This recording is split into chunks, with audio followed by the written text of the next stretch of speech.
Ising isaw lakpa matamda retaining wall laitavana Uripok Ward number 6 na konba Nambul Turel gi Torban Kintakhigadra mi painavana Turel Torban na khundariba Meeoising Ahing Tumnadre. Nambul ga tainariba Uripok ki mafam kyada Torban ningkhai kiba yana leire. Athubada Chief Minister N Biren Mijing sangbiyo haina Ward number 6 ki corporator Taurangbam Indrajina lengap ki pungning singsilak lei. Mana makatana hai andang numit kharan yesida nong leptana surakpasina maram oirega Nambul Turel gi imai asisu lepa leitan hengalakli.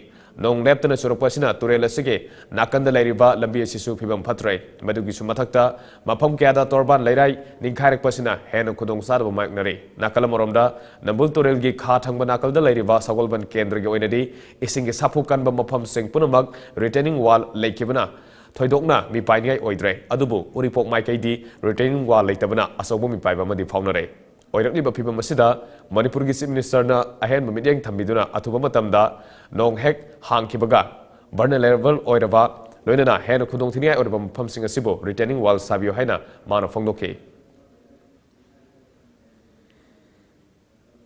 akoi atu matamda ji hek nong hang motung da kai program lege masi madana khanaraga retaining wall se ai Wada musis ke pajama mucing jaraga, orang orang siam dah i.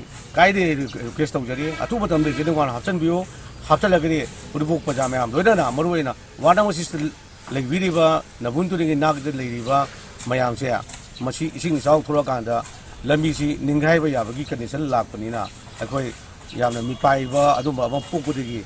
Masih asi aku faset pibo ina, lambi nak hang si sunka bagi lambi aku penina aku balu segan je kera, aku pergi makai degi cai je bani, malam tu yar ke detailing wajah hana, amtang mesin biu, amtang sabiu hai macam saya, honorable siam gi, jauh nak buat owner siam gi puding chicken jadi.